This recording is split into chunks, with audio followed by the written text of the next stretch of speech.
នៅក្នុងប្រវត្តិសាស្ត្រនយោបាយថៃព្រះបរមរាជវាំងចក្រីមិនមែនគ្រាន់តែជាកន្លែងគង់នៅរបស់ព្រះមហាក្សត្រប៉ុណ្ណោះទេប៉ុន្តែគឺជាមជ្ឈមណ្ឌលអំណាចនិងនិមិត្តរូបនៃស្ថិរភាពជាតិទោះជាយ៉ាងណានៅពេលដែលពិភពលោកឈានចូលសតវត្សទី21រាជវង្សដែលមានអាយុកាលជាង240ឆ្នាំមួយនេះបានប្រឈមនឹងវិបត្តិប្រជាប្រិយភាពនិងការផ្លាស់ប្ដូរដ៏ធំក្នុងប្រវត្តិសាស្ត្រទំនើបនៅថ្ងៃនេះយើងនឹងមកដឹងអំពីព្រឹត្តិការណ៍រឿងអាស្រូវដុកកក្រើកនៅទីក្រុងម៉ូនិចប្រទេសអាល្លឺម៉ង់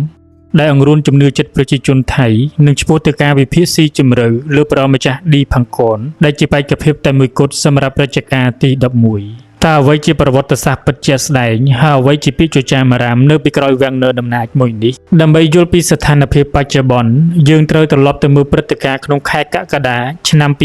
2016កាលនោះព្រះម្ចាស់វជ្ជរាលង្កននៅជារាជយាតនៅឡើយហើយនៅពេលនោះមានកាសែតអាល្លឺម៉ង់ឈ្មោះបៀលបានចុះផ្សាយរូបថតនិងវីដេអូខ្លីមួយនៅឯព្រលានយន្តហោះទីក្រុងម៉ូនិចប្រទេសអាល្លឺម៉ង់នៅក្នុងរូបភាពនោះទ្រង់បានពាក់អាវវាលទ្រូងខ្លីបង្ហាញលេចចេញផ្ទៃពោះនិងខ្នងដែលមានរូបសាច់អមដោយខោខូប៊យនិងស្ពីកាបូបដែលជាមួយនឹងលោកស្រីស៊ូធីដាបច្ចុប្បន្នជាព្រះរាជិនីតាមទស្សនវិជ្ជាប្រវត្តិសាស្ត្រនិងព្រឹត្តិការណ៍នេះបានបង្កឲ្យមានផលប៉ះពាល់យ៉ាងធ្ងន់ធ្ងរលើភាពស្របច្បាប់ខាងវប្បធម៌នៃរាជវង្សការប្រៀបធៀបនឹងរជ្ជកាលមុនក្នុងរជ្ជកាលព្រះបាទភូមិបូរ៉ាឌុលយ៉ាដេតព្រះអង្គបានបង្កើតរូបភាពជាក្សត្រអភិវឌ្ឍដែលប្រព្រឹត្តខ្លួនយ៉ាងហ្មត់ចត់និងជាទីគោរពសក្ការៈប៉ុន្តែរូបភាពរបស់បុត្រទ្រង់នៅទីក្រុងម៉ូនិចបានធ្វើឲ្យប្រជាជននិងអន្តរជាតិមើលឃើញពីភាពផ្ទុយគ្នាយ៉ាងខ្លាំងរវាងបិតានិងបុត្របន្ទាប់ពីរូបភាពបានបែកធ្លាយអាជ្ញាធរថៃបានប្រកាសបិទគប់ការចូលមើលគេហទំព័រនិងការចែករំលែករូបភាពទាំងនេះនៅក្នុងប្រទេសដោយប្រកាសថាវាជារូបភាពកាត់តនិងរំលោភលើច្បាប់ប្រមាថព្រះមហាក្សត្រមាត្រា112ប៉ុន្តែនៅលើពិភពអនឡាញអន្តរជាតិរូបភាពទាំងនេះបានក្លាយជាប្រធានបទពិភាក្សាដ៏ក្តៅគគុកអំពីអនាគតនៃរបបរាជានិយមអាស្រ័យរដ្ឋធម្មនុញ្ញរបស់ថៃ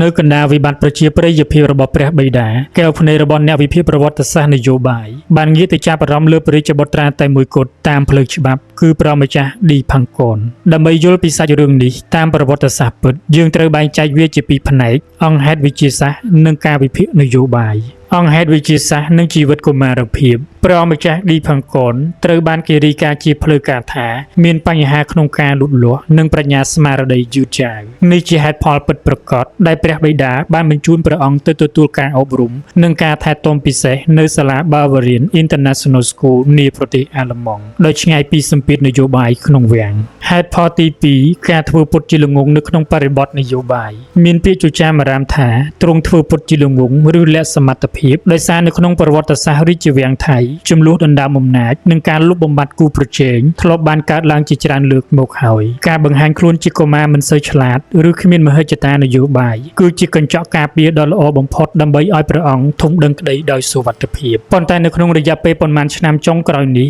នៅពេលដែលព្រះអង្គម្ចាស់ឌីផាន់កនបានយាងត្រឡប់មកប្រទេសថៃវិញព្រះអង្គបានបង្ហាញខ្លួនក្នុងពិធីសាធារណៈដោយមានឥរិយាបថស្វាហាប់រៀបរយចេះជួយសង្គមនិងមានទំនាក់ទំនងល្អជាមួយនឹងប្រជាជនការផ្លាស់ប្ដូរយ៉ាងច្បាស់នេះហើយដែលធ្វើឲ្យប្រជាជនជឿថាព្រះអង្គធ្វើពុតជាល្ងងដើម្បីចាំពេលវេលាសមស្របឡើងធ្វើជាព្រះមហាក្សត្រ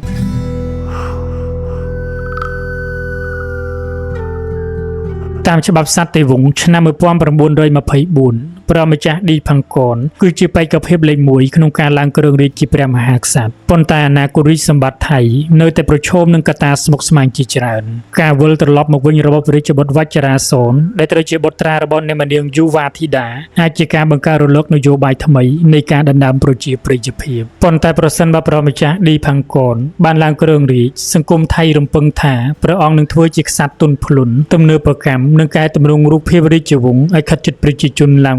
ដើម្បីកាត់បន្ថយចរន្តប្រឆាំងរបបរាជានិយមពីសំណាក់យុវជនជំនាន់ថ្មីការពិនិត្យមើលប្រវត្តិសាស្ត្រតាមប្រយោគនៃការពិតបង្ហាញឲ្យយើងឃើញថារាជវង្សថៃកំពុងស្ថិតលើផ្លូវបំបែកដ៏សំខាន់រឿងរ៉ាវអាស្រូវរបស់ព្រះបិតានៅអឺរ៉ុបគឺជាមេរៀនប្រវត្តិសាស្ត្រនៃភាពខ្វះខាតទំនាក់ទំនងជាមួយនឹងប្រជាជនខណៈដែលការរងចាំនិងការរីកចម្រើនរបស់ព្រះអង្គម្ចាស់ឌីផាន់កនគឺជាក្តីសង្ឃឹមតែមួយគត់សម្រាប់ស្ថិរភាពរាជវង្សចក្រីនៅថ្ងៃអនាគតតើអនាគតនៃរជ្ជកាលទី11នឹងទៅជាយ៉ាងណាតើព្រះអង្គម្ចាស់ឌីផាន់កនអាចស្ដារកិត្តិ កិត្តិយសរាជវង្សឡើងវិញបានដែរឬទេពេលវេលានឹងជាអ្នកផ្ដល់នៅចម្លើយ